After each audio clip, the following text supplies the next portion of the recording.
Excel کے اندر top پر یہ جو لائن ہمیں نظر آ رہی ہے اس کو ہم لوگ فارمولا بار کہتے ہیں. فارمولا بار بیسیکلی ایک ایسا ایریا کہ جہاں پر ایکسل پہ لگائے ہوئے تمام فارمولے اور عام طور پر لکھے ہوئے تمام ٹیکس ہمیں نظر آتے ہیں. مثال کے طور پر میں اس وقت ایک پہلا ٹیکس ٹائپ کرتا ہوں.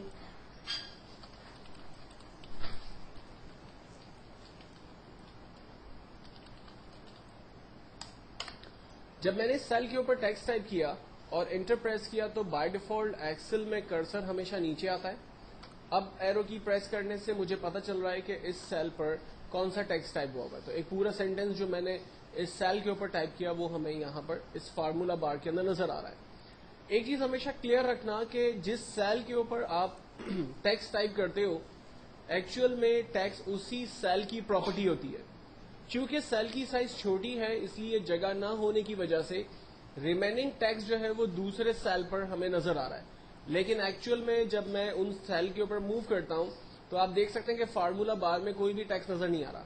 اس کا مطلب ہے کہ اس سیل کے اوپر کوئی بھی ٹیکسٹ نہیں لکھا ہوا. اگر میں C3 پر آتا ہوں تو مجھے یہاں نظر آ رہا ہے welcome to Excel advance first class. اس کا مطلب ہے کہ اس سیل کے اوپر ٹیکسٹ لکھا ہوا ہے. تو اس کا مطلب یہ ہے کہ باقی تمام سیل جو ہے وہ ایمٹی ہے. اب اس کا اندازہ ہم ایک طریقے سے اور یوں لگا سکتے ہیں کہ جب کسی دوسرے سیل پر جا کر ہم لوگ کوئی بھی ایک ٹیکسٹ فار ایگزامپل میں ایک ٹیکسٹ ٹائپ کرتا ہوں اور انٹر کرتا ہوں تو آپ دیکھیں جو پہلے سیل پر لکھا ہوا ٹیکسٹ تھا وہ ہائڈ ہو گیا. ایکچوئل میں اس سیل پر چونکہ جگہ نہیں تھی تو اس نے اپنے ٹیکسٹ کو دوسرے سیل کی طرف موو کیا تھا. لیکن جیسے ہی دوسرے سیل کے پاس ٹیکسٹ آیا پہلے والے سیل سے وہ ٹیکسٹ ہٹنا شروع ہو گیا. تو اب اس کا طریقہ کیا ہوگا؟ اس کا طریقہ یہ ہوگا کہ آپ کالم کی سائز کو بڑا کر دیں تاکہ ٹیکسٹ جو ہے وہ ایزیلی شیٹ پر نظر آنے لگے. تو کالم کی سائز کو بڑا کرنے کے لیے ہم لوگ C اور D کالم کے بیچ میں جب ماؤس رکھیں گے اور ماؤس کی سائن جب اس طرح سے پلس میں تبدیل ہو جائے گی تب اس پوزیشن پہ ہم لوگ کلک پریس کر کے رکھیں گے اور اپنی مرضی سے مینولی اس کالم کی سائز کو بڑا کریں گے جتنا آپ اس کی سائز کو بڑا کرنا چاہتے ہیں. مینولی سائز کو بڑا کرنے میں ایسا ہو سکتا ہے کہ کالم کی سائز زیادہ بڑی ہو جائے یا کم ہو جائے. تو ایسی سچویشن سے بچنے کے لیے آپ کالم کے اوپر ڈبل کلک کرتے ہیں. اس سے فائدہ یہ ہوتا ہے کہ جتنا کالم کو اسپیس ریکوائرڈ تھا آٹومیٹکلی کالم کی سائز اتنی بڑی ہوگی. آپ اپنی مرضی سے بھی سائز چھوٹی بڑی کر سکتے ہیں اور ڈبل کلک کر کے بھی کالم کی سائز کو فٹ ٹو ٹیکسٹ کر سکتے ہیں.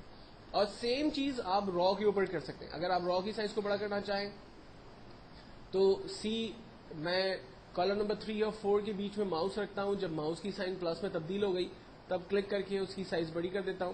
اور اس کی سائز کو جب مجھے آٹو فٹ کرنا ہے تو میں ڈبل کلک کر کے بھی اس کی سائز کو آٹو فٹ کر سکتا ہوں. تو اس سے مجھے فائدہ یہ ہوگا کہ مینول اور آٹومیٹکلی جس طرح سے چاہیں میں کام کر سکتا ہوں. اب ٹیکسٹ کو اگر مجھے بولڈ اٹیلک انڈر لائن کرنا ہے تو اس کے لیے کچھ سمپل ٹولز موجود ہیں. لائک ٹیکسٹ کو بولڈ کر سکتے ہیں, اٹیلک کر سکتے ہیں, انڈر لائن کر سکتے ہیں. بولڈ ختم کر رہے ہیں, اٹیلک ختم کر رہے ہیں, انڈر لائن ختم کر رہے ہیں. سائز اپنی مرضی سے بڑی کر رہے ہیں اور سائز اگر اسٹیپ بائی اسٹیپ بڑی کرنی ہے تو یہاں پر انکریز کا ٹول دیا ہوا ہے, انکریز فونٹس ہے. اور اسی کے برابر میں ڈیکریز فونٹس کا ٹول دیا ہوا ہے. ہم سائز کو چھوٹی کر سکتے ہیں اسٹیپ بائی اسٹیپ. ٹیکسٹ کو ہائی لائٹ کر سکتے ہیں اپنی مرضی کے ہائی لائٹس کلرز میں سے کوئی بھی کلر چوز کر کے اپنے ٹیکسٹ کو اس طرح کے ہائی لائٹس کر سکتے ہیں. ٹیکسٹ کا کلر اپنے حساب سے چینج کر سکتے ہیں جو بھی کلر دینا چاہیں. اور اگر سیل کی بارڈر یا آؤٹ لائن بنانا چاہتے ہیں تو اس کی آؤٹ لائن بھی ہم لوگ یہاں پر کریٹ کر سکتے ہیں. یہ جتنا بھی کام میں نے کیا بیسیکلی یہ تمام فونٹ کے ٹولز میں سے میں نے کیا. یہ فونٹ کا ایک گروپ ہے. اس طرح سے ڈفرنٹ گروپس یہاں پر موجود ہے. جیسے کلپ بورڈ کا ایک گروپ موجود ہے, جیسے الائنمنٹ کا ایک گروپ ہے, جیسے نمبر کا ایک گروپ ہے. تو ان گروپس کے اندر اس سے ریلیٹ ٹولز آپ کو یہاں پر ملیں گے. اگر میں فونٹ کے ٹولز میں مزید ڈیٹیلز چاہتا ہوں تو غور کریں گے کہ فونٹ کے ٹول کے کارنر پہ اس طرح سے ایک ایرو بنا ہوا ہے. اگر ایرو موجود ہوگا تو اس کا مطلب ہے کہ یہاں پر مزید آپشنز موجود ہیں. آپ اس میں جائیں گے اور یہاں پر دیے ہوئے آپشنز میں سے مزید آپشنز جو بھی آپ کو چاہیے وہ آپ لے سکتے ہیں. جیسے یہاں پر نمبر کے آپشنز ہیں, الائنمنٹ ہے, فونٹ ہے, بارڈر ہے, فل ہے اور پروٹیکشن ہے. ان تمام اسٹیپس کو ہم لوگ آگے ڈسکس کریں گے. لیکن چونکہ فی الوقت میں نے ٹیکسٹ کی فارمیٹنگ سے ریلیٹ سارے کام کیے تو ہم دیکھ سکتے ہیں کہ ہم نے فونٹ کے ٹول پہ کام کیا تھا. فائنلی میں اسے اوکے کرتا ہوں. اگر اپنے ٹیکسٹ کو مٹانا چاہتے ہیں تو دوبارہ وہی تمام کمانڈس کو اپلائی کرنا پڑے گا. لائک مجھے اس کے کلرز کو آٹومیٹک کرنا پڑے گا, اس کے فل کلر کو نو فل کرنا پڑے گا, بارڈر کو مجھے ختم کرنا پڑے گا نو بارڈر کر کے, ٹیکسٹ کو جو ہے وہ بولڈ اٹیلک انڈر لائن سے ختم کرنا ہوگا اور اس کی سائز کو دوبارہ 10، عام طور پہ اس کی ایکسل کی جو اسٹینڈرڈ فونٹ سائز ہوتی ہے وہ 10 to 12 کے بٹوین ہوتی ہے، تو وہ ہم سائز یوز کر کے اپنے ٹیکسٹ کے اوپر کام کریں گے. اب سب سے پہلی چیز، ایکسل کے اندر کچھ بلٹ ان چیزیں ہیں جس کو ہم لوگ دیکھتے ہیں. مثال کے طور پر ایکسل میں اگر آپ اپنا نام لکھتے ہیں اور اس کی کاپی بنانا چاہتے ہیں تو اس کا طریقہ کیا ہوگا. لائک میں نے اپنا نام لکھا، نام لکھنے کے بعد اب دوبارہ انٹر کر کے اپنے ماؤس کو اسی سیل پر ایرو کی کے ذریعے چلا گیا. اپنے ماؤس کے پلس کو اس ڈاٹ کے اوپر رکھیں گے تو ماؤس کا پلس ایک مائنر سے پلس میں تبدیل ہو جائے گا. اس پوزیشن پر رہتے ہوئے، ماؤس کے پلس کو اس پوزیشن پر رکھتے ہوئے آپ جسٹ ڈریگ کریں گے تو اس کی نمبر آف کاپیز دیکھیں گے جنریٹ کر دے گا. اچھا، انفارچونیٹلی میرے پاس جو ہے وہ ایک پہلے سے فارمولا فٹ ہوا ہے تو وہ اس کی کاپی بنا رہا ہے، ادروائز جو ہے وہ یہ صرف اس کی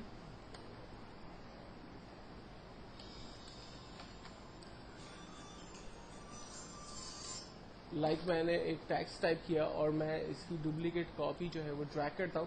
آپ دیکھیں اس کی نمبر آف کاپیز جو ہے وہ اس نے جنریٹ کر دی، اور سیم طریقے سے ماؤس کو رکھ کر جب رائٹ سائڈ ڈریگ کیا تو اس کی نمبر آف کاپیز اس نے مزید جنریٹ کر دی. اسی طرح سے اگر مجھے سیٹرڈے ویک کے ڈیز لکھنے ہیں تو میں نے جسٹ سیٹرڈے ٹائپ کیا، اپنے ماؤس کے پلس کو ڈاٹ کے اوپر رکھا اور ڈریگ کیا تو ویک کے ڈیز اس نے جنریٹ کر دیے. اگر میں منتھ ٹائپ کرتا ہوں لائک جنوری اور ڈریگ کرتا ہوں تو یہ منتھ جو ہے وہ اس میں جنریٹ ہو رہے ہیں. اگر میں ڈیٹ ٹائپ کرتا ہوں لائک 1 اگست 2010 تو ڈریگ کرنے پر یہ کیلنڈر کی ڈیٹ جو ہے وہ پرنٹ کر دے گا. اچھا، اب اس میں امپورٹنٹ یہ ہے کہ جب میں نے 9 تک ڈیٹ پرنٹ کی تو وہ بالکل نارمل ویزیبل ہو رہی ہے، لیکن اس کے بعد کی ڈیٹ جو ہے وہ صحیح طرح سے نظر نہیں آ رہی. تو اس کا ریزن یہ ہے کہ کالم کی سائز چھوٹی ہے.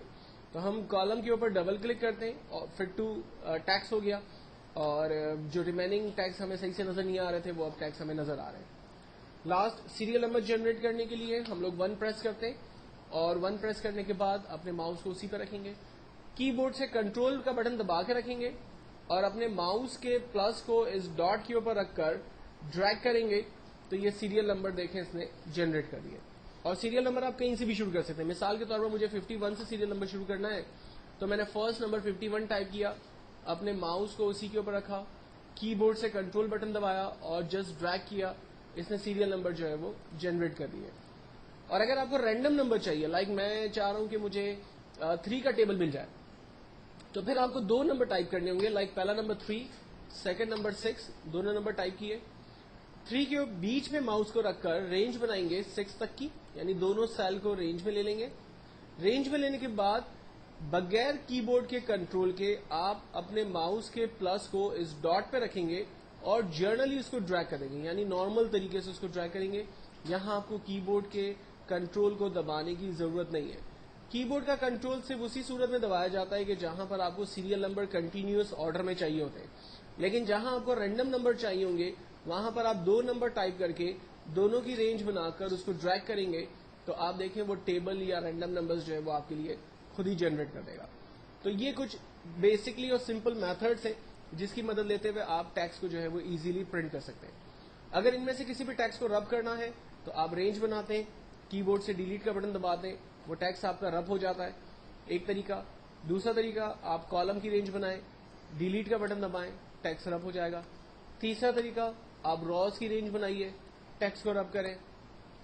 چوتھا طریقہ، اے سے اوپر 1 سے پہلے ایک کالم بلینک آپ کو نظر آ رہا ہے، خالی باکس ہے، اس پہ کلک کریں. اس پہ کلک کرنے سے آپ کی پوری ورک شیٹ جو ہے وہ بیسکلی سلیکٹ ہو جاتی ہے. آپ کی بورڈ سے ڈیلیٹ کا بٹن پریس کریں، پوری ورک شیٹ پہ جتنا بھی ڈیٹا تھا وہ سارا آپ کا رب ہو گیا ہے.